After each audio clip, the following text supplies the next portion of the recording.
All right, guys, welcome to episode 2 of the Full Distance podcast. My name is Matt. I am a multiple-time Ironman, ultra marathon runner, and an endurance coach. Joining me today is Dave. He is the other half of the Full Distance podcast. How you doing, bro? Good, mate. Good, mate. Thank you for the intro. Very well done. Very nice. Yeah, Good to well, be for here. everyone listening, we just recorded 3 minutes of me talking shit, and I just went, nah, fuck it, delete. Which I don't normally do, but we're still obviously episode 2. We're finding our groove.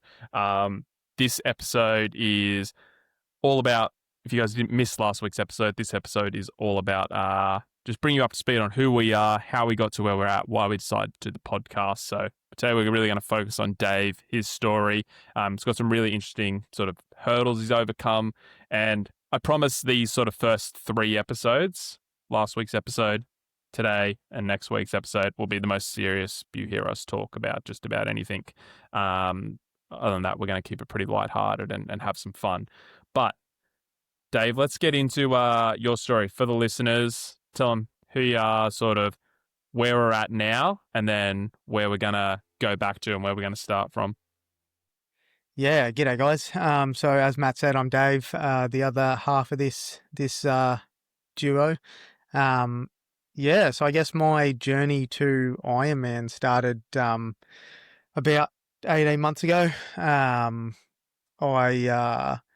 was in just a pretty shitty place mentally. And I was overweight and just not really into exercise, or, eating was kind of the thing that I enjoyed most. And just had this realization one day. That was coming out of COVID though, wasn't it? It was coming out of COVID. And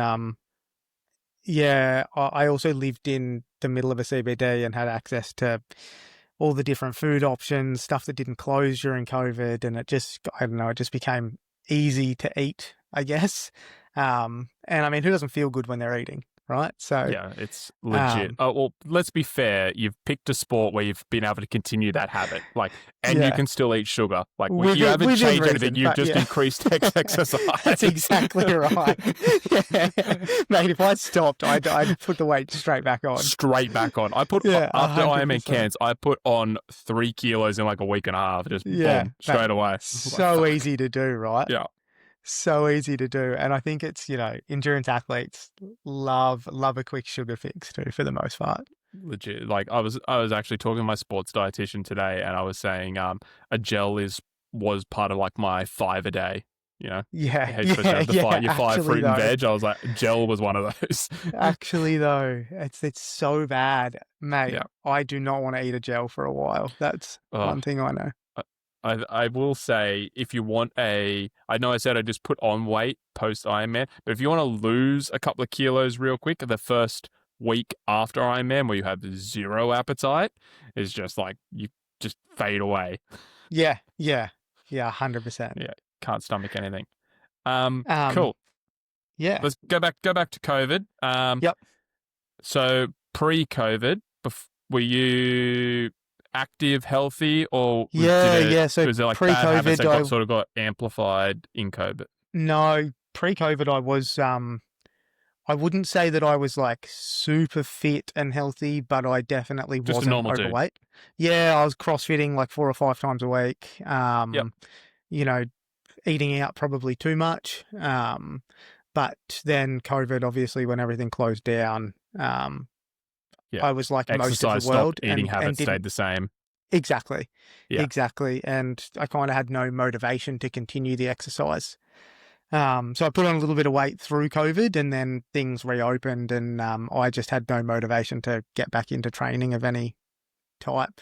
I was comfortable living a bit of a sedentary lifestyle, and just making the most of my ability to go out and eat and, indulge in all the things that you shouldn't. Yeah. And when you came through COVID, how big did you get? Just so people could sort of wrap your head around, because it's been a pretty, I didn't even get to see all of it. I've seen photos from back then, but it's been a pretty wild transformation. Yeah, it's been wild is probably the way to describe it. So I'm not the tallest bloke. I'm 5'7". In Yeah, go heels, on. guys. Go He's on. fucking Yeah, 5'7" pushing it. Jesus Christ. I was waiting for it. And that's like 5'6.5". Yeah, so 5'7", 125, 126 kilos I got to. Yeah, big boy. Yeah, so that is like obese on the old BMI Yeah, scale. well, let's take that fucking because it says I'm Yeah, obese. I'm 6'1" and yeah, 85 kilo. Like it just 6'1", 5'9". please. You're like nipple height. Let's be fair dinkum. Yeah, so yeah, big is definitely how I would describe myself. Yeah, and then in terms of like I guys, obviously I've known Dave for a while, so I'm gonna pull on some strings I want to sort of take you guys behind the curtain. So the reason behind it all is we want to let you know, like, we're just normal age groupers. We've both overcome different things. I am sure one thing we say over the next couple of episodes, you'll be able to relate with, and there will be that connection point. So, in terms of like mental health, we all know when you're not exercising, when you're being sedentary, like it's not optimal, and then like shit gets tough, Yep. and you almost become accustomed to feeling shit, and then shit feels normal, and then you don't Oh actually yeah. know what shit and good feels like. So like, where did your mental health get to in that aspect? Yeah, it was it's probably a lot worse than I ever realized, to be totally honest. Mm-hmm. I think, like you said, kind of when you're living in it, you don't really see the full extent of it. And I guess I was lucky that my partner kind of pulled me up on it and said, like, something's got to change here. Um, and I actually went and got some professional help and saw a psych and kind of worked through some of that shit in my head that had to be worked through. And through that, it led to a conversation basically between my partner and I saying, something's got to change with our lifestyle habits. And that's kind of where the journey to weight loss and Ironman begins, I guess. Yeah, and not to, we don't need to bring your partner into this, but you can decide how engaged you would like her to be. Um, I would say when there is two of you as well, because she didn't have. I'm assuming. Well, I know, but I'm assuming she had similar eating habits. If one of you ordering takeout, both ordering takeout, one not going to the Yeah. gym, other not going to the gym. Um, what what was the catalyst for her to go, yo, like something needs to change? Yeah, look, yeah, you feed off the people around you, right? So Well, that's if what I'm it's saying. negative, Like yeah, both negative of you behaviors guys are lead like, to, hey, yeah, eating out, not training, like that's normal. yep, Something snapped in her and like line in the sand, like we need to do something. So like, what was that yeah, moment? yeah. I don't think it was something in particular that set it off. But I remember vividly, we were in the car and we were driving, and we just had a conversation. It was just kind of a bit of an off the cuff conversation, like, I'm not happy and we're not healthy. We need to do something about this. And from that conversation, that was like line in the sand moment. Yeah, you're absolutely right. We do need to do something about this. Mm-hmm. And that's where it all started. And we've just not looked back from there. And we've come a long way since that point. Yeah, A very yeah, long way. massively. So I think it's also important, like I think a lot of people when they tell stories is they go line in the sand moment, and then we just went forward. But like, were there any fuck ups, regressions Oh, where you just yeah. went like, fuck it, like this is too hard. Let's just go back to eating shit, not Yeah, exercising. yeah. Look, I think when you're 125 kilos and like so unfit that Mm. it's kind of hard to get around. It's really When easy you to think about what do you weigh now? somewhere between 72 and 75 kilos, depending on the day. Okay, so you had, let's just call it 50 kegs extra. Yeah. Think about, I'm just looking around the room here. I got nothing that place in close to that. Like Yeah, dude. two fuck off big dumbbells and you're just walking Yeah. around with them all day. Yeah. Wild. Yeah. Yeah. Like when you think about that in terms of that, and I imagine you every time you got up, you just had to pick up those dumbbells and walk around. You'd be like, "This is fucking stupid." Yeah. Like, why the fuck am I doing this? Yeah. What's happening here? Yeah. Yeah. And Wild. the toll that took on my body, my back was cooked all the time. Like it was, I couldn't bend over to put soft drinks in the fridge. I couldn't. Well, it's good because you're short, so you didn't have to. I don't have to bend far. Yeah, exactly. Yeah. Thank you so much. Yeah. Dickhead. Guys, we're here to make jokes. Good times. Yeah. So, absolutely, there were times. I think in the beginning, it's kind of easy, right? Because you start to exercise and you change how you're eating, and you go into a calorie deficit, probably too much of a deficit, and you see a heap of progress kind of quickly. Yeah. And then I guess it's where you start to plateau, and you say, or you finish work late and you haven't meal prepped. It's easy just to go, oh fuck, we'll just get takeaway Old habits tonight. die hard. Yeah. Yeah. And that's where it would have been really easy to just go, nah, let's just get takeaway tonight. And where does that stop? I guess is the question, right? Like, when do you stop doing that? So we actually got really good at motivating each other to not to do that. One of us would want to do something, get takeaway, eat something shit, not go to the gym, and the other one of us would be like, nah, like, we shouldn't do that. We should eat the meal we've prepped. We should take the extra 10 minutes to cook steak and veg. Like, it's not that hard. Yeah, it definitely helps having, I think having that support system, it makes such a difference. Like, just the person to kick your ass or hold you accountable or whatever it might be, it just makes it, even if it's 2% easier, like 2%, 1% better every day. Like, that's what we always talk about. Stacking habits, right? Yeah. Yeah. And it's like, it's interesting. I put my coach's hat on a little bit here. You go back, even just the way like you and Maddie, do you care? Maddie's no, not at all.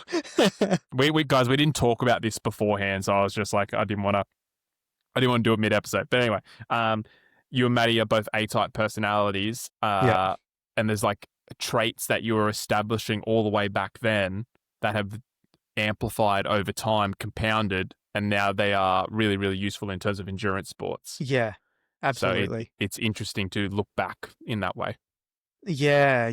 And I think one thing that I'm really good at is I don't use motivation as a tool generally. Like, I am motivated to do something, or I'm motivated to train to do an Ironman or whatever, but motivation isn't the tool that I use to get me going every day.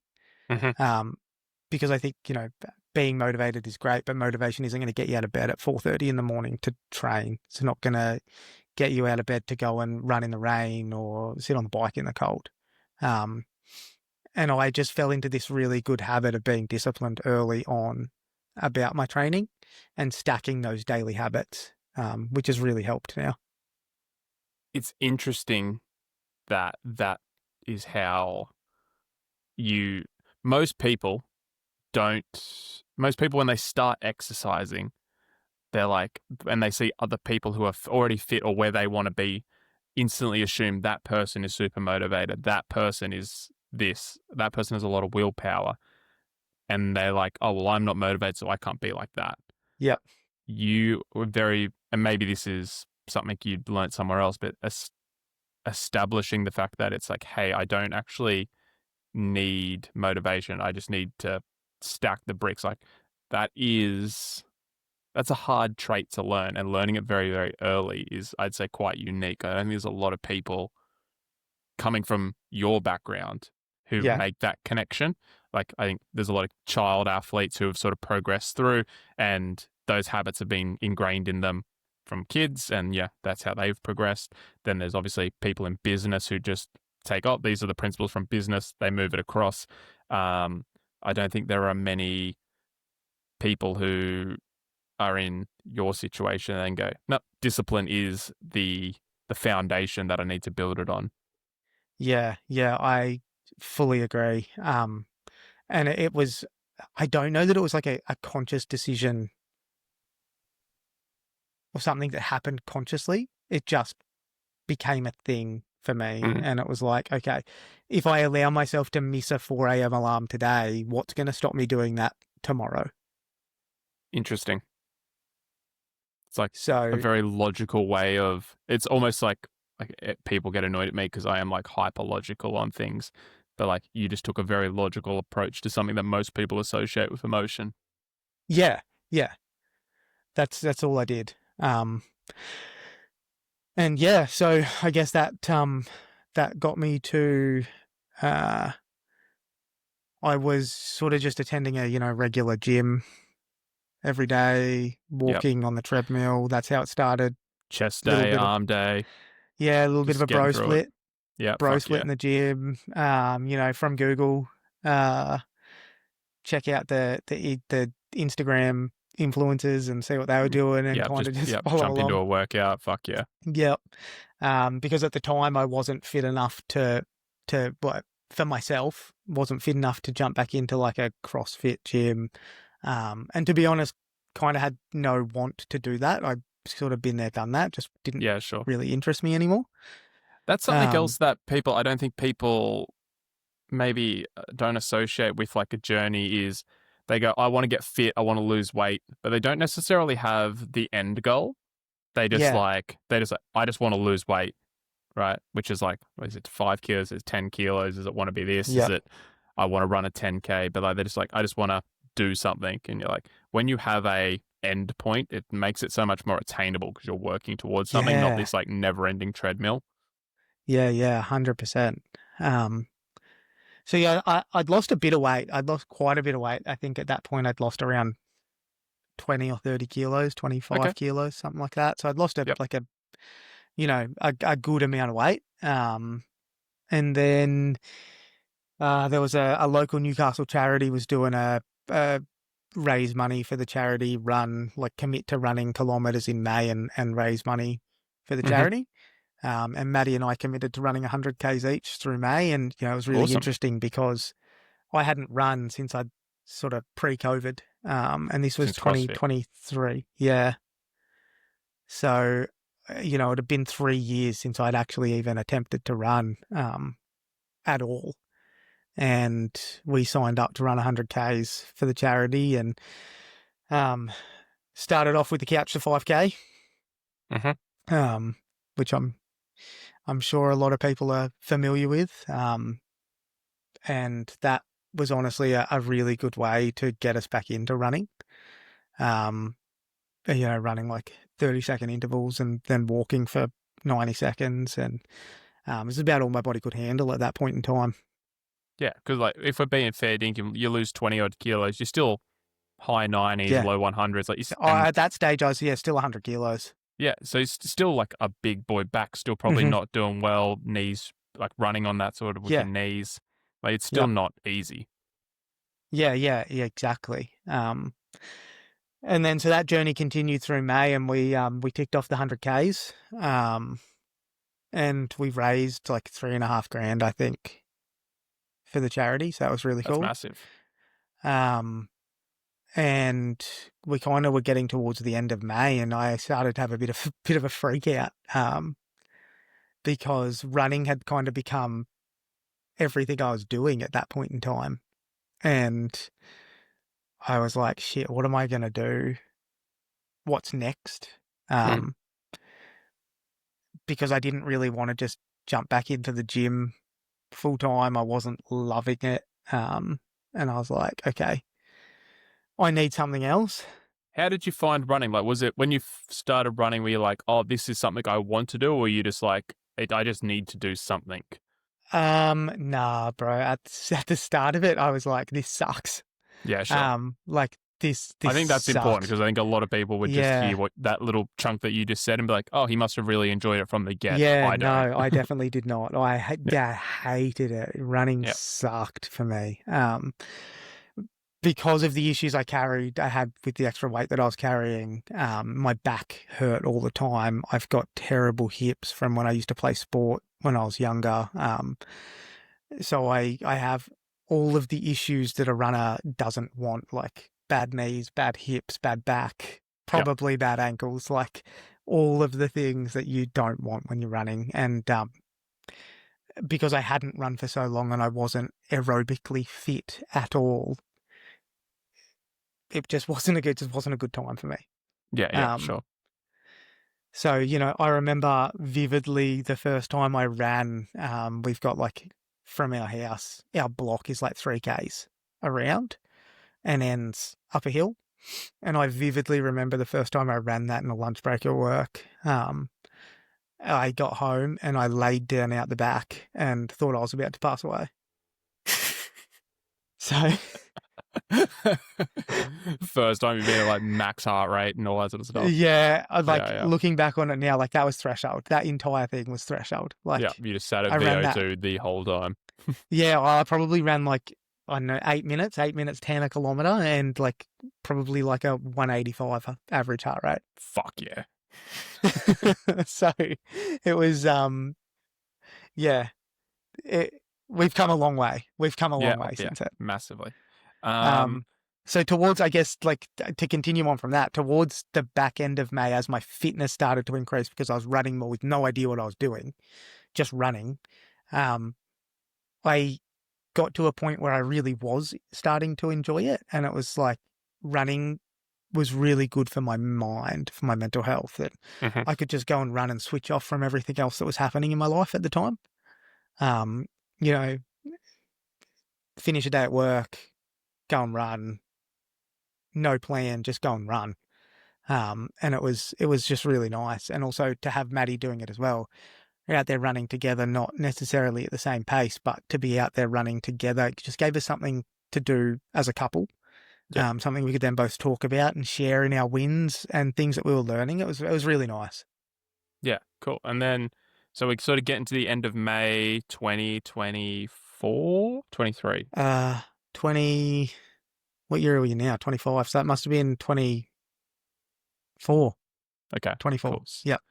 Cool. So this is sort of where I start entering the frame. Yeah. This is like, just so people know, Dave is one of my athletes. That's how our relationship started. Then obviously we've become mates from that, and now business partners in terms of the podcast. But how did Ironman start to enter the frame? So you started working with me end of In June. June. Yeah. Yeah. So there's not a lot of time from started running to like I'm doing an Ironman. Yeah. Right? No. So what I want to establish is, when did you first hear about Ironman? When did then that transfer to maybe I could do an Ironman to I will do an Ironman? Like just walk us through that sort of. Yeah. So I think for everyone listening, we've all gone through it in our own way. Yeah. And I think it's a good moment to hit on. Yeah. So, towards the back end of May, I started to look for kind of what was next and how I would continue running. And initially, I kind of started just looking for a running coach specifically. And Ironman wasn't even a thing that was kind of it's not the normal progression. Couch to 5K, No. most people are half marathon, maybe if they are aware of triathlons, sprint tri, Olympic at most. Like that is not you've gone the whole opposite way. So yeah, that's why I think it's interesting. Yeah, so I was scrolling through TikTok, and all of a sudden, I think because I'd been looking up like run coaches and whatever else on TikTok, my For You page was just filled with like endurance sports. And it was a 70.3 came up, and I was like, oh, that's pretty cool. Like, I could probably do that, I reckon. And so then I started looking. So at the end of May, how far are you running? Like what was like in that whole month of May, we covered 100. I think I did 107 Ks in the whole month of May. That's what I'm saying. Are we like between 5 and 10 Ks sort of thing? Yeah. The furthest I'd run non-stop was 10 Ks. Okay. So going from 10 Ks to then saying I could probably do a half Ironman is a pretty wild, like most people go from 10 Ks. I could probably do a half marathon. Yeah. You've just added fucking an extra 100 or 93 Ks or 92 Ks to it. Yeah. So I decided that I wanted to challenge myself. And for whatever reason, just a single standalone running event didn't feel like enough of a mental push for me. Interesting. And I think the way that I look at it now, like looking back on it, is I'd previously been in such a shitty mental health space that I now really want to try and push the boundaries of where I can take that mental challenge. It's not really Mhm. about the physical challenge for me anymore. It's like, what are the boundaries of the mental and how far can I push that Which is a now? wild concept to have, because like if we're talking about the scale of events and where you're at now and where the majority of our listeners are at, because this is like an Ironman orientated show, 10Ks is like we barely warmed up. Yeah. And you're like, oh, it's not a physical, like I'm not chasing a physical push anymore. But like realistically, you're still, relative to our audience, not physically fit. Yeah. Not at all. Yeah. Not at all. It's just a wild thought process to be like, I've mastered physical. I'm onto mental now. Yeah. And I don't think it was like, to touch on that, I don't think I was ever like, oh, like I've mastered the physical challenge, because like, No, don't get I'm me just wrong, for like, outsider yeah, looking in. yeah, That's yeah, what yeah, it looks yeah. like. Like No, that's what it and sounds that's, like.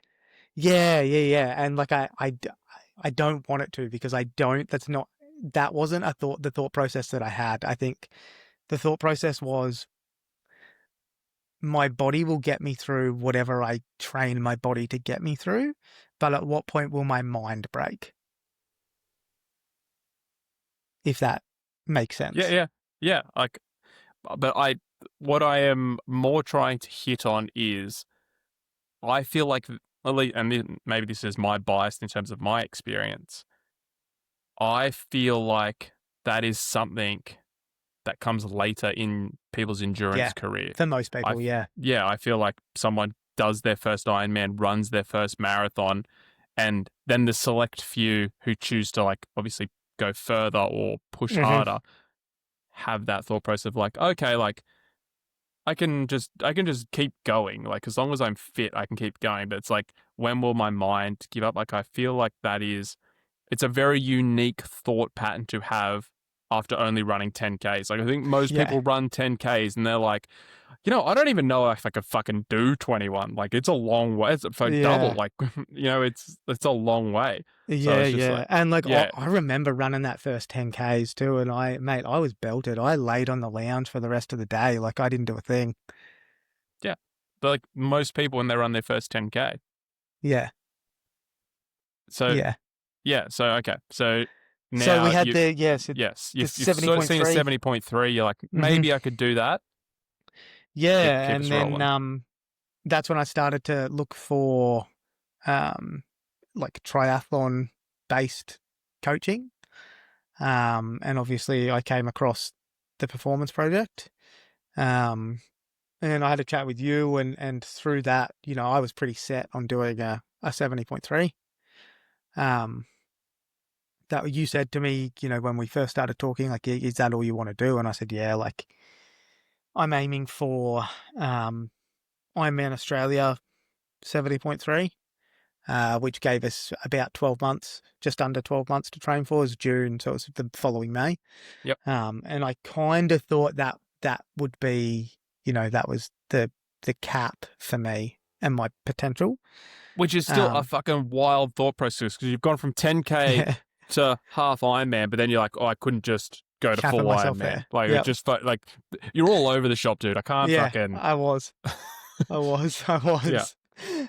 Um, so yeah, then I just randomly came across this bloke on YouTube, and I kind of followed him and his brother's journey, and them doing an Ironman, and I was like, you know what? If this bloke can do an Ironman, I can definitely do an Ironman. Um, and so I think it was like 2 weeks for me to go from, yeah, I'm set on doing a 70.3 to fuck it, let's Yeah, do a it full was a Ironman. super quick jump. I think you might have done 1 week of training and you're like, nah, Yeah, let's turn it up. yeah. Um, yeah, so that, I guess that's how we got there. Um, And then what was Yeah, it that was pretty like? wild. So we've gone from running 10K, which was just like the hardest thing you've ever done at this point, Hmm. s- committed to doing an Ironman in the space of 6 weeks, let's call it, start of May to Yep. mid June, where you decided you've gone 10K 70.3 full in the space of 6 weeks. Yep. Yeah, fucking, it's out there, dude. And then It's pretty unique. I feel, do you know what? It it is, but it also isn't. I feel like so many people who do these sports, whether it's Ironman, whether it's ultra marathon, or the distance Ironman, um, all have a bit of a fucking crazy story. Like there's not Yeah. many people. Oh, I shouldn't say that. The people you hear from, or the people who create content around it, or at least who are vocal about it, all are like, I just signed up for an Ironman and did it fucking 2 weeks later. You know, like Yeah. Yeah. everyone's just got this weird hook that it's just like they're not normal in their head. Their thought process Yeah. to getting there is not sprint try, standard Olympic half full. Like that's almost. And maybe those people are more down the middle and they don't make content as much. And maybe that's why maybe Yeah. there is a bias in the information we consume. But I feel like almost everyone who's public has a fucking weird hook about it. Yeah. Yeah. 100%. I think so. Like, I kind of looked at it and I was like, it's 10 months. 10 months is quite a while to train. And, I had no performance based goals at the time. It was just about completing the Ironman. If it took me 17 hours, it took me 17 hours. Yeah, yeah. It wasn't like I wasn't going, I want to do this and I want to, be up the top in my age group. I just want to finish it. Like, I just want to prove to myself that I can. And I think that is kind of what really solidified the decision for me, was that it didn't matter how it got done. It just needed to be done. Yeah, which is, I, I think that's a super healthy way to approach any endurance sport that it's overlooked. And maybe it's a culture thing now where, I don't know, fucking running across a country is almost becoming normal. But like Yeah. everyone's like, oh, if I can't do a sub 3 hour marathon, I'm not getting on the start line, or Yeah. And it's just like, no, man, I'm just fucking happy getting out there and getting it done, which I think is an underappreciated value in endurance sport. Yeah. Yeah, I agree. And I think you're right. There is, there's a lot of content out there at the moment. You see people signing up late and then doing really well in their age groups or whatever, for whatever it is that their chosen endurance sport is, be it triathlon or running or whatever. But you're really only seeing the content from these people that are signing up last minute and then killing their age group. Yeah, that's true as well. Cool. So like, how did you find the training switch? And guys, just for context, none of this is an ad for my coaching, anything like that. This is just Dave's story. So like, we're not promoting the business in any way. I just wanted to make that clear. It's not about ads. In terms of like, because I didn't sort of hold back on you. You were like, I'm absolutely doing this. And I was like, all right, well, let's just get to work. Let's do it. Yeah. Sort of chucked you in the deep end and sort of sink or swim, and we were going to see like where you are at. So how did you find the transition from basic running to all of a sudden taking on 3 disciplines, essentially learning 3 disciplines, because your running had no structure or format to it? Yeah. So that all of a sudden became, running was no longer just running. And then obviously swim, bike. Yeah, it was definitely a change. I think the biggest shock was like the time commitment that the training takes. Yeah. And like that was just like, that was initially, and I'm 10 months from the Ironman that I've chosen to do. Little did I know that time commitment was going to get a lot bigger as we got closer. But, so I'd gone from running like, 10 Ks a week, 15 Ks a week in total to, spending 12, 14 hours a week training across different modalities: swim, bike, run, gym. Um, and initially I loved it. It was great because I was doing something different and it was So structured. something I didn't new, have to, yeah. Honeymoon yeah, I phase. didn't have to think about it, right? Like it was like, okay, swim's on the program. I'm going to go and swim. No worries. And in those days, it was like, oh, recovery swim, 1 kilometer. Amazing. How good's that on a Monday afternoon to go and swim? Okay. Like, no worries. Like, yeah, sick. Let's go and do it. And like Maddie was coming to the pool. We're both swimming. It was great. And the bike rides at the time, like the trainer rides, like 30 minutes, turn the legs over. Amazing. Yeah, sweet. Like 30 minutes, turn the legs over. I do it in front of the TV with the heater on. Yeah, Like yeah. no dramas. And then the running, I guess, probably was the thing that I was disliking most in the beginning because it was structured to build an aerobic base. It felt kind of frustrating to run Because if we're being fair slower. dinkum, you're Yeah. already like running slow, Yeah. and now we're like, hey, run Run significantly slower. slower because you have no aerobic base. Yeah, exactly. Yeah, Exactly. So, and I'm sure that anybody listening to this probably went through the same thing. everyone. Look, Yeah, while they're trying to build that aerobic base. 99.9% of the athletes I work with, like, are you sure this zone 2 right set up, like zone 2 runs set up correctly? Because I feel like I'm walking. And it's like, Yeah. it's just, it is what it is.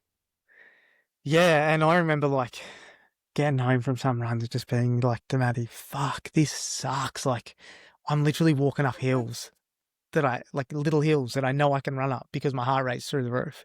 Yeah. Um so yeah, but initially though, apart from the running, initially that training was awesome. It was just so good. It was just awesome to have something different to do, like to look forward to it. It was wicked. And then, how did you? Just trying to think of the way to word this in terms of managing life. Because like again, we're trying to relate this to the audience as much as we can, and while keeping it authentic, is you have a semi-high intensity from a mental capacity workload. Like you Hmm. work in corporate, do a lot of legal shit. I don't actually know what you do, but legal shit. Dave just fucking doesn't reply to my text messages for 6 hours and then For comes back hours, and be yeah. like, yeah. I'm just like, what the fuck? He was like, I was at work. I'm like, yeah, all right, dude, whatever. Um, how did you go? Like, how did you just go balancing life? Because you talk about the time commitment. I feel Yeah. like so many of our listeners, excuse me, um, go in blind and like, fuck, like, Hmm. even though I'm only training 12, 14 hours, it is taking up with travel and packing and unpacking, getting food ready, bottles, pack the The bike up, washing. unpack the Yeah. bike, set the trainer up, whatever it might be. All of a sudden, you're in it for 25 hours. Yeah. Yeah. Easily. Yeah. Yeah. Yeah. So it's a massive commitment. And I would say to anybody who's like at the moment, thinking about doing it, um, to anybody who's thinking about doing it at the moment, I would say like, yeah, you absolutely should do it, but think about how you're going to manage that time commitment. So So how did you manage it? Yeah. I'm super lucky in that I work 4 days a week, so I do 4 10-hour days. Um, so it means that I have a Friday. I don't work Friday, so I have a Friday every week that allows me to A, do life admin, but B, get some of those longer sessions in. And obviously, I know not everybody is that lucky. But the other thing that I would say is you just need to be really, if you've got a partner, you need to be really open with them about, hey, like, this is my training for the week. For me to make this work, I need you to be on board so that we can get this done together, Yeah. whether that's meal prepping, packing bags for work to make sure that you're all over it or whatever that is. The way I managed it was like a really structured approach. So it was like straight into meal prepping. I would I only go into the office 2 days a week, but I'd iron my office clothes so that they were done. If I knew I was going to the pool early in the morning before going into the office, I would have everything laid out so that I didn't have to think about it in the morning. I got up when my alarm went off and I left. And And that really worked for me. Obviously, that's not going to be everyone's cup of tea, but that really worked for me. Yeah. See, like for me, you just saying that, I'd be like, that just my brain does not conform to that structure. So it's like, that's why Yeah. I'm always interested to find out how other people deal with it and how other people just like, there's a few boys who I talk to on Instagram who are flying in, fly out, and like their fucking training/work schedule is horrific. But they're just like, yeah, just get Yeah. it done, and they really enjoy it. Like it works for them. They've over the years they've developed that routine, that pattern, Mm-hmm. training structure, whatever it is. How did Maddie find the adjustments? Like, because she's gone through this, whether she likes it or not, she is essentially going along on the ride. Yeah, 100%. I think initially in the beginning it was fine because the training commitment wasn't huge. From a volume perspective, she'd come to the pool with me in the afternoon and I was swimming a K, so we'd be at the pool for like 35 minutes. Like, it wasn't a long time to be at the pool. As that commitment picked up, though, there definitely were times where it sort of strained that her want to be involved. Yeah, I would say, because it is a big time commitment and it gets in the way of things. As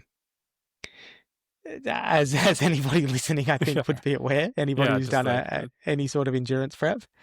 But something I became really good at was, I'd get up at 3. If I had a, I don't know, 3, 4, 5 hour bike ride, I'd get up at 3 in the morning and be on the bike by 3:30 in the morning. Just so that then we would still have the rest of our day off to go and do something together or, go to other commitments. Or I was doing everything I could to make sure that it didn't affect our ability to still live a life. Yeah, sure. Which I think that's also an interesting thing to hit on is it is so easy to let it take over life. And I guess depending on the level of athlete you are, that ebbs and flows. So if you're like someone trying to be top of age group or a pro, obviously it is just everything. Like, fuck going out, fuck family time, fuck whatever. It's like, if I got to swim at 3:00, I am swimming at 3:00. I don't care what is going on. But then, it's like, where do you draw that line as an age grouper? As like it's or as a I'll just call it an age grouper. It's just easier. 100%. And I think for me, whilst completing a full Ironman was like the ultimate goal for me, there were certain life commitments, things that I wasn't willing to sacrifice to do so. And I think that's a conversation you got to have with yourself early on. It's hard though because you don't know what you don't know. Like, you're going into this thinking like, it's like I'm just gonna all I gotta do is swim, bike, and run, right? Like, it's gonna be a couple of hours of each, good as gold.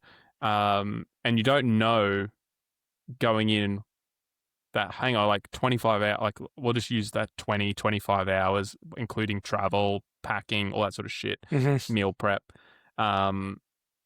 You don't know that that's the time commitment. Even when when I explain to you, I'm like, hey, just so you know, most days you're going to be training twice a day, 40 minutes to say an hour and a half as like that initial opening couple of months. You're like, oh, perfect. So 2 hours a day, call it. That's 14 hours a week. Good as gold. Like, that's what your brain computes. You don't compute, actually, that's somewhere between 20 and 30 hours, and it's actually triple the time commitment that Matt said. Yeah.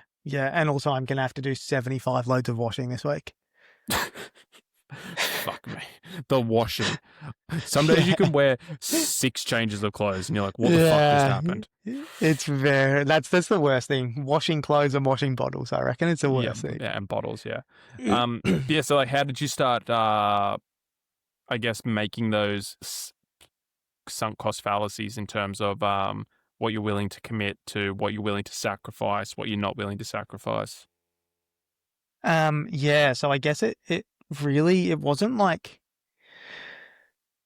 how do I describe it? I think because, like you said, you don't know what you don't know, right? So it would be, I'd look at my program for the week and then go, okay, we've got this on with our friends and I really want to attend that. So how am I going to make the training work around me being able to attend this event? Or am I just going to have to say, fuck it, I can miss that one session this week? Mhm. And occasionally that was what it was, right? I was really happy with saying ticking off 90% of my Yeah. sessions.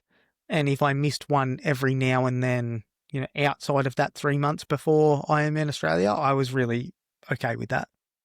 Yeah, and I think that's a pretty fair way to approach it. Like, it's something I have definitely loosened my stance on, athlete and coach perspective, is I was very much just straight down the line. Like, if it's on the program, like, that's it. Like, that just it's written down. I got to do it.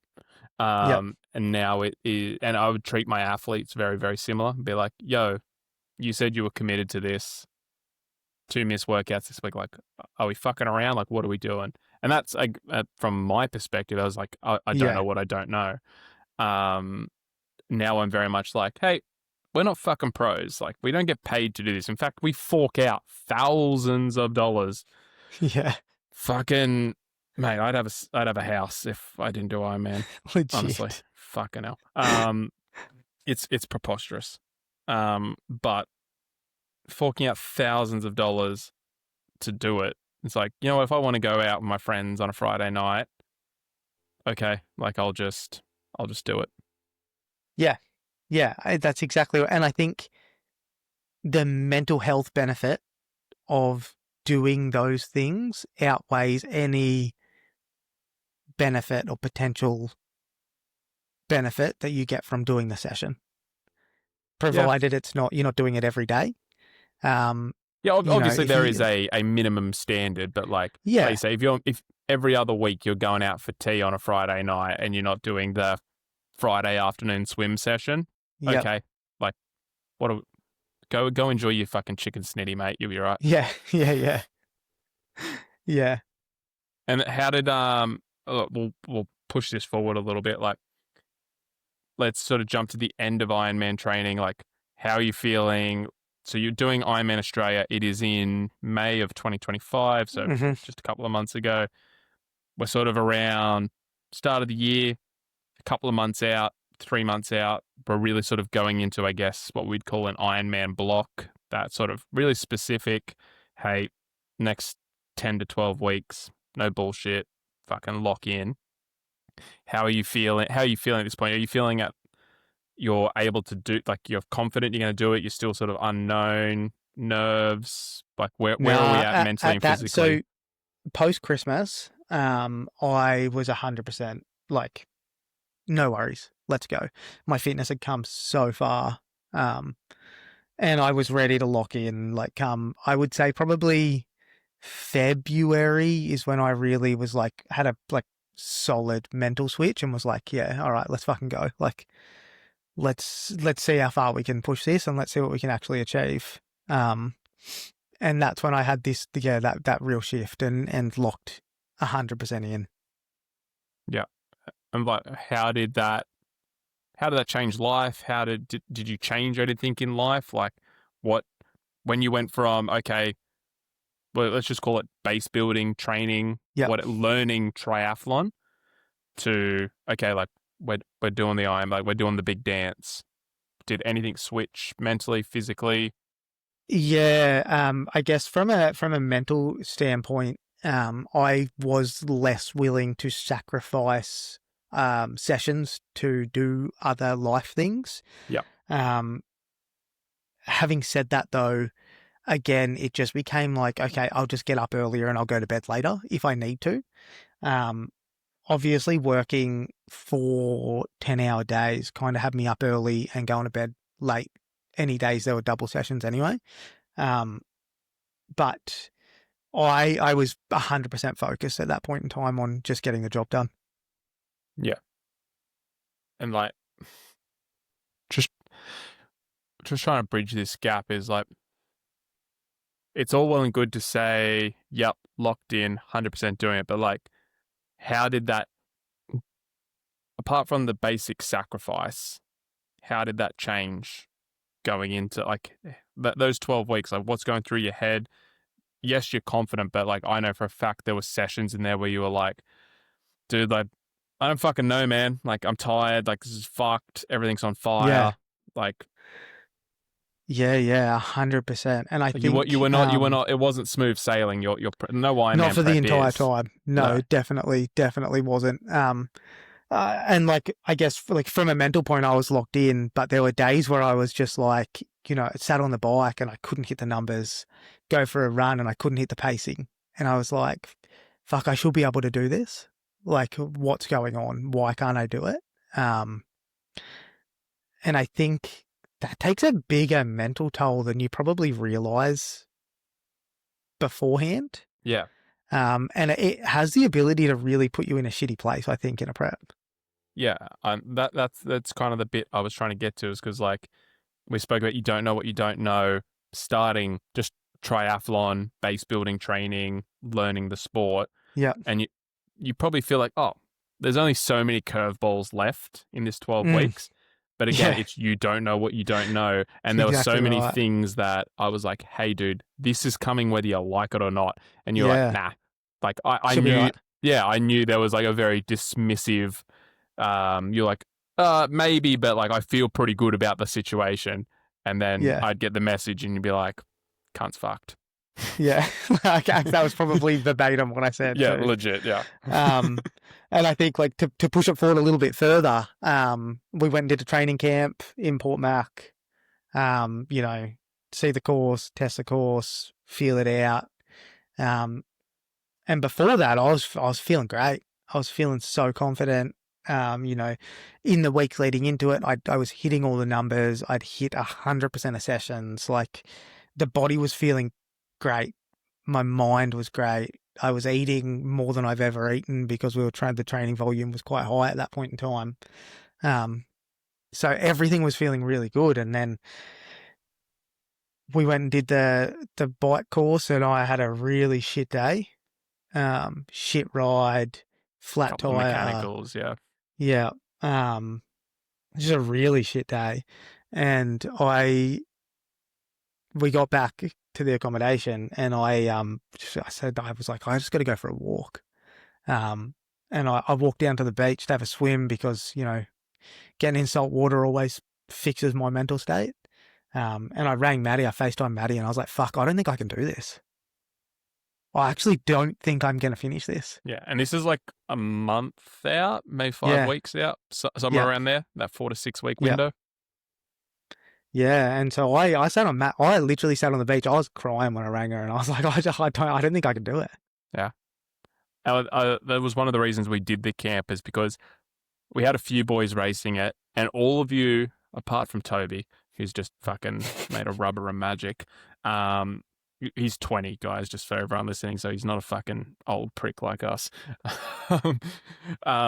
Everyone was like just a little bit like, oh yeah, 180 Ks, no worries, marathon afterwards, we're super fit, done it all in training. I was like, all right, let's go out to the course and like let's experience it. And everyone left rattled. They were like, oh fuck. Yeah. That moment definitely had the ability to just derail everything, I think. Luckily, Maddie is forever the voice of reason in this relationship, and she probably talked me off the edge a little bit. And I spoke to you about it that night, and you kind of backed up everything that Maddie had said. Yeah, it's just that you don't know what you don't know, and like everything, when you go into something that confident and it shakes your confidence, you don't just like drop a peg, you drop all the way to the ground. Yeah. And I think like it's just everything that day just really got to me. Like, man, I had the mechanical issues. I had people stopped talking to me while I'm trying to fix them, and I'm like, I was just like, fuck, just leave me alone. Like, stop talking to me. Like, But then went out the next day, ran 30 Ks, PR'd my 21 Ks during that 30K run. Wasn't at threshold. That really brought me back. Yeah. and I had I put zero expectations on that run. Yeah. It was the furthest I'd ever run at that point in time. Like, it was that put me back in the game, that run. Yeah, interesting. So let's we'll speed this up a little bit. Done training camp, we go through, we peak, all the things. Mm-hmm. Let's go to Ironman Australia 2025, which is Shit show. yeah, a shit show is one way of putting it, but just I will bridge the gap and then we'll go into what you said. So that whole week leading up to Ironman Australia, really bad rain, storms, etc. They sort of said on the Friday, they're like, hey, the water quality in the river isn't fantastic. We're monitoring it. We don't know what's going to happen. Come race morning, they'd cancelled the swim. So like they'd done the tests at whatever time, Saturday night, the final tests. I think they have to do it 9 hours or 10 hours. Yeah, it was 11. It was 11 p.m. They posted. Yeah, but I don't know what time they have to do the test to like get the results to then make the decision. So it might be 12 hours before race start, whatever it is. They'd done the test and they'd obviously sent the email out. A lot of people had the shits because it went out in the middle of the night. But I'm assuming I'm going to defend Ironman here, even though I don't normally defend them. I'm assuming as soon as they got the results, they went, hey, Brains Trust, anything we can do, sat around, brainstormed for 30 minutes, an hour, 2 hours, I don't know. And then like, nah, nothing we can do. Send out the email. Happens to be at 11 o'clock at night. Probably for them, didn't think that through, but I'm going to say that they tried to do the best they could because it's a huge organization, thousands of people. Like you only have so much room to pivot. So shit situation. I'm going to back them and say that they tried to do everything they could without knowing the full picture. That's how I'm going to play it. Yeah, and looking back on it now, I don't disagree. I think they made the decision that was right. Yeah. It just takes one person to be like, you know what, I got crook, I'm going to sue you. And then 2 other people go, hey, me too. And then all of a sudden they've got 500 people suing them and Ironman Australia doesn't exist anymore. Like, yeah. I don't mean the company, I mean the event. So, yeah. So you wake up, big day, something we've trained for a year. And I'm assuming 99.9% of our audience will agree with this and be like, swim's cancelled. Even if I do the event, it's not a real Ironman, right? Like that's how you're feeling. This thing you've been training for a whole year, pulled out from under you at literally the 11th hour. Number one, how are you feeling? Number two, like just sort of walk us through where you're at mentally, physically, what we're sort of contemplating. And I'm going to try and pull some different things out of you as we go through. Yeah. So I got up at 4 a.m. I saw some messages in the group chat at 4 a.m. And I was like, fuck. So I went and confirmed it from the official sources. And I was like, okay, swim's cancelled. And I was shattered. I was actually shattered. What I think was the most frustrating thing was that, they knew the water quality was an issue. Potentially, they still allowed us to swim in it anyway. For the practice swims, people swimming on the Friday and the Saturday kind of makes you question, should they have had that going on? But shattered would be the word I would use to describe how I was feeling. So I guess for the next, we read that there'd be no swim and there'd be a rolling bike start. So they'd start with the 70.3ers, then they'd move through per row, group starting on the bikes. So I ate breakfast, and at that point in time, I was not starting. I was out. It just didn't make sense to me to go and do it because it's not what I'd spent a year training for. And it wasn't the experience that I wanted for my first Ironman. So, I used everything that I had at my fingertips to try and make a decision, including ChatGPT. ChatGPT told me to do it. So we went back and forth. I went back and forth with you. I went back and forth with Maddie. And I guess in the end, I decided at literally the last minute after my bike start time had been called and people were already at their bikes wheeling them towards the rolling start point that, fuck it, we'll go and do it. We'll use it as a training day. I'll do the 180 Ks and then I'll run half the marathon and see where we're at from there.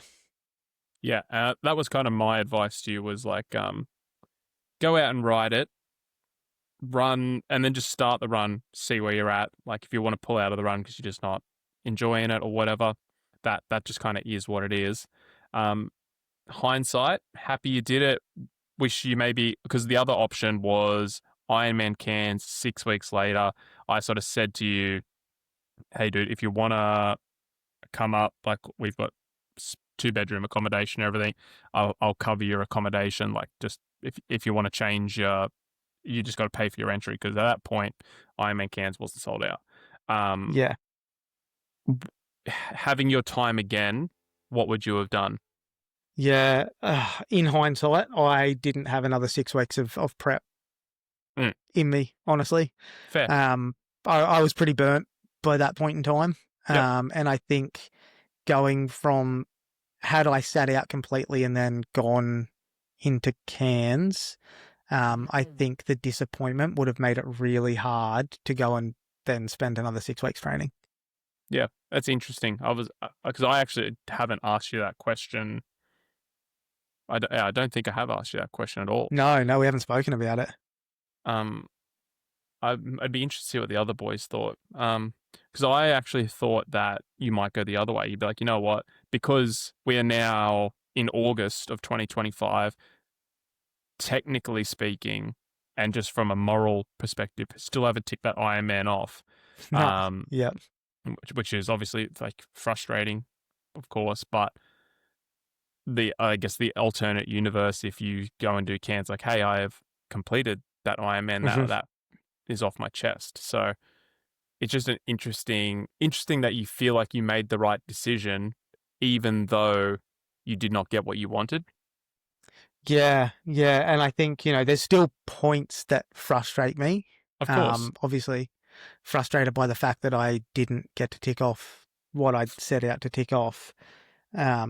Frustrated by the fact that probably I did myself a disservice on the run because mentally I'd only prepped to run 21 Ks, and then at 20 Ks I said to Maddie, like, what should I do? And like I literally pulled over on course and said to her, what do I do? And she was like, finish it. Oh, actually, I just forgot. The reason we were there, you were like, no, I'm going to go to Busso. Yeah. Because they were the two options that we were discussing. It was like, hey, pull out at the half marathon, great training for Cairns, go and do that, or finish it, eyes on the target at Busso. Obviously, Ironman Western Australia then sold out. So, sorry to interrupt. I just just jogged my memory. So at that point in time, it was, I pulled over and I said Cairns or Busso to Maddie, and she said Busso, and I was like, all right, I'm finishing the run then. Yep. And then for the rest of the run, I battled about whether I ran down the finish chute or not. Whether I just from a personal perspective. Yeah. Because obviously you run past the finish chute 4 times, right, or 3 times before you run down it. 6 times because you're running back and forth. Yeah. And I could hear them calling people an Ironman as they cross the finish line. And I did not want that to be my first experience crossing an Ironman finish line. Interesting. So what changed in terms of what was the catalyst moment in terms of like run down it or DNF? Yeah. The last lap I was running back towards the finish line, and I crossed paths with Kieran, one of the other boys, and he literally stopped and shouted at me, run down the finish line, you fucking earned it. Interesting. And I was like, you know what? It's not what I wanted, but I've just ridden 180 Ks, run 42 Ks, I have earned the finish line. Yeah. It's not an Ironman finish line to me, but it's a finish line. Yeah, I think that is a healthy perspective. Is like there is a very clear distinction in your minds. Like, hey, I have earned a finish, just not the finish I wanted. Where I think maybe some people would misconstrue that as like, if I go down the finish line, I'm claiming I am an Ironman. And I'm sure, and this isn't a discredit on anyone who did that. I feel like it's a personal decision. It's a personal choice. Yep. Because realistically, the 3.8K swim is just a buy-in. Like, it is such a small percentage of the race. If someone came up to me and said, hey, I did Ironman Australia and like I'm a one-time Ironman, that'd be a weird thing for them to say. But if they did say that, I'd be like, yeah, okay, no worries. Like, I wouldn't question it or anything. Yep. Yeah, you do you. Exactly. Like, if you worked hard, you trained for however long, you got to the start line, you executed, and you hear like fighters say this, like you can only fight the bloke in front of you, right? Like, that's who they gave me the contract for to sign. Like, it's not my fault I knocked him out in the first 10 seconds or he knocked me out in the first 10 seconds. Like, I can only do what's given to me. They were the conditions Ironman provided you. Yep. You went and did it. So in terms of that, I think like it's definitely a very personal perspective. I personally agree with you and your attitude towards it. But yeah, I think it's a good way to look at it. Just having that clear line in the sand moment. Yeah. And I think, running down the finish line of the shoot, I was feeling all of the emotions about it and towards it. And, if I look at my finish line photo, you can see that I'm just like, upset. Not happy about it. Yeah. And then it just dragged out for the week after. It was meant to be, we'd taken the week off work. It was meant to be this real celebratory week. And it was just this real like depressing, down week that should have been such a celebration. And like we had organised, like the Performance Project got organised a big Airbnb, like overlooking the lighthouse and the water, and like we had everyone set up to like really enjoy a couple of days afterwards. And everyone was like on the Monday, sort of, we're just sitting around and we're like, I'm going home. Do you just want to go home? Like, I don't know what you want to do. And you're like, yeah, we're going home. So I was like, all right. So it just, I think it's in 10 years' time, you and I are going to do a podcast and we're going to be like, remember that? And it's going to be such a interesting entry to the sport and just like a unique twist that eventually one day you'll look back and be like, doesn't matter, but like it was a good experience. Yeah, 100%.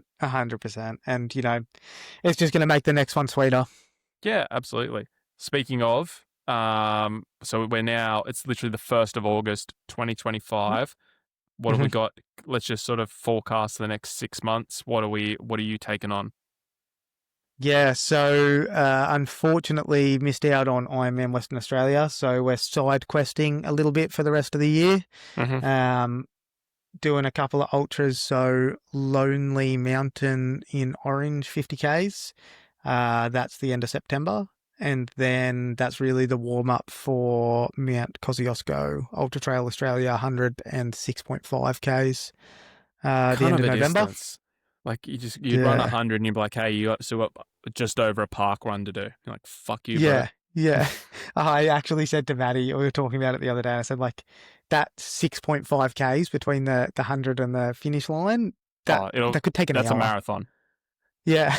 It's a marathon, 100%. It's so rough, but and it's like, I'm really you're obviously not ripping out 5-minute Ks at that point either. So it's like it's going to be like 8-minute, 9-minute, 12-minute literally Ks. Could be an hour. It could be an hour. Yeah, easy could be an hour. Yeah. And that's going to be the worst hour of the day because you're so close to the finish line. Yeah, 100%. And then so there's that. And then after that, Ironman New Zealand. Yeah, so we'll go get it in go get it in NZ. I'll ring that bell and smile as I cross the finish line. Yeah, actually enjoy that one. Yeah. So Guys, that's episode 2 of the podcast. We'll just sort of wrap it up now. Make sure you follow Spotify, Apple, YouTube, all the places you get podcasts, Instagram, the full distance. Next episode, we're sort of going to go through my story. Mine's a little bit different to Dave's and whatnot. So just, again, bringing you guys up to speed on what we're doing and what we're training for. And then, yeah, I guess that'll be sort of the next. I'm also doing the Lonely Mountain with Dave. So that'll sort of be, I guess, the underlying tone of future episodes is what events we're training for, etc. And then as well as just sort of us shit talking. So hope you enjoyed this one, guys. Make sure you, any questions or anything, make sure you hit us up on Instagram, and we'll see you next week. Thanks, guys. See ya. Done.